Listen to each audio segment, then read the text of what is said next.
Hello, here is the Sunday School lesson for St. Michael Missionary Baptist Church, where the Reverend Paul Sims is our pastor.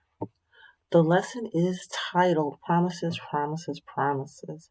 It comes from Joel chapter 2, verses 21 through 27. Our key verse is from verse 27. You will know that I am in Israel, that I am the Lord your God, and that there is no other. Never again will my people be shamed. God's Word. Do not be afraid, land of Judah. Be glad and rejoice. Surely the Lord has done great things. Do not be afraid, you wild animals, for the pastures in the wilderness are becoming green. The trees are bearing their fruit. The fig tree and the vine yield their riches. Be glad, people of Zion. Rejoice in the Lord your God, for he has given you the autumn rains because he is faithful. He sends you abundant showers, both autumn and spring rains as before. The threshing floors will be filled with grain. The vats will overflow with new wine and oil. I will repay you for the years the locusts have eaten, the great locust and the young locust, the other locust and the locust swarm, my great army that I sent among you.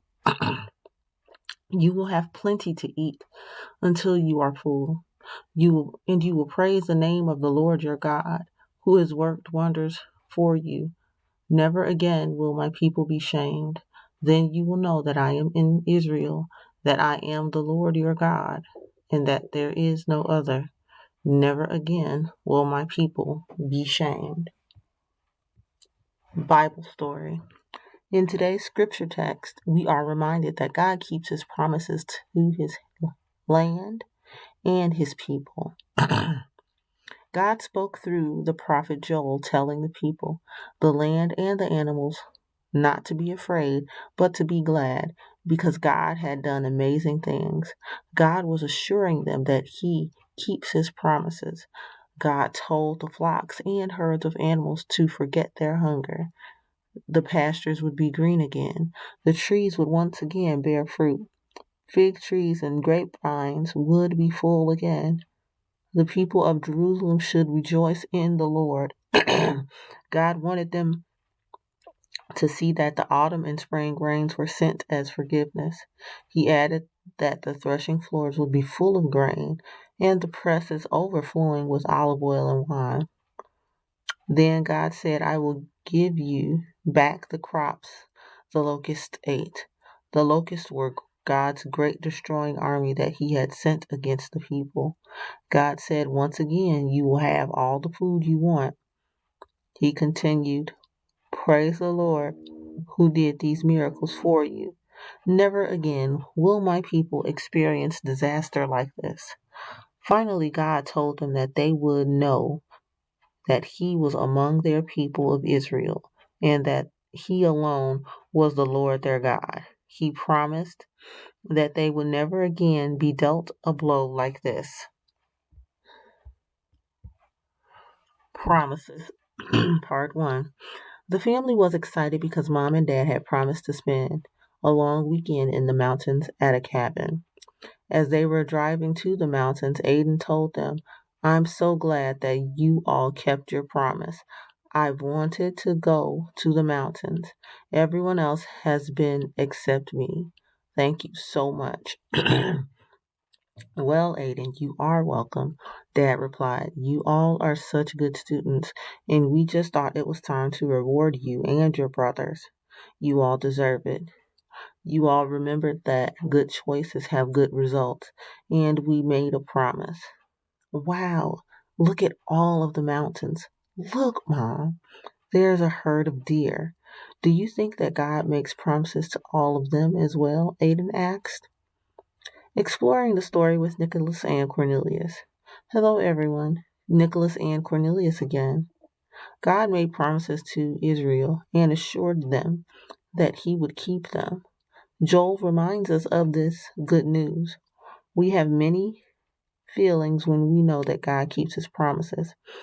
After talking with his parents, Aiden began to understand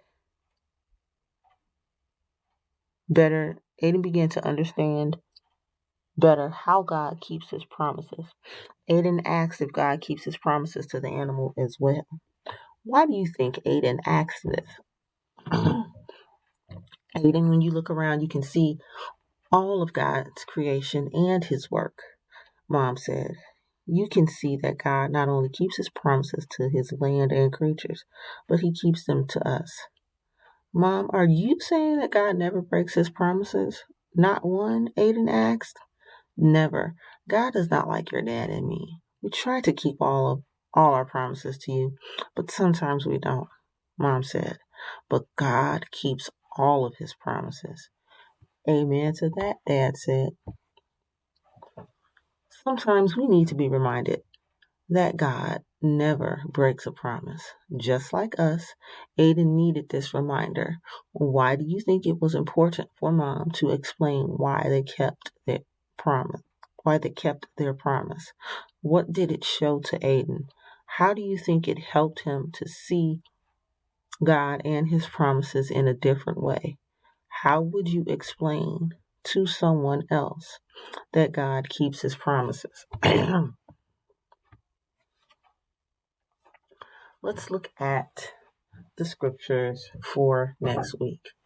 So these are the background scriptures that are given in preparation for the next week's lesson on February 5th. So on Monday, you will be reading Matthew chapter 20, verse 1 and verses 6 through 16. Tuesday, you will read Psalm 25, verses 1 through 15. Wednesday, you will read Psalm 8. Thursday, you will read 2 Samuel chapter 7, verse 1 and 4, verses 4 through 17. Friday, you will read 2 Samuel chapter 7, verses 18 through 29. Saturday, you will read 1 Corinthians chapter 1, verses 18 to 24. And Sunday, you will read 1 Corinthians chapter 1, verses 25 through 31. Let us pray. Our Father, which art in heaven, hallowed be thy name. Thy kingdom come, thy will be done, in earth as it is in heaven. Give us this day our daily bread, and forgive us our trespasses, as we forgive them that trespass against us. And lead us not into temptation, but deliver us from evil. For thine is the kingdom, the power, and the glory, forever and ever. Amen.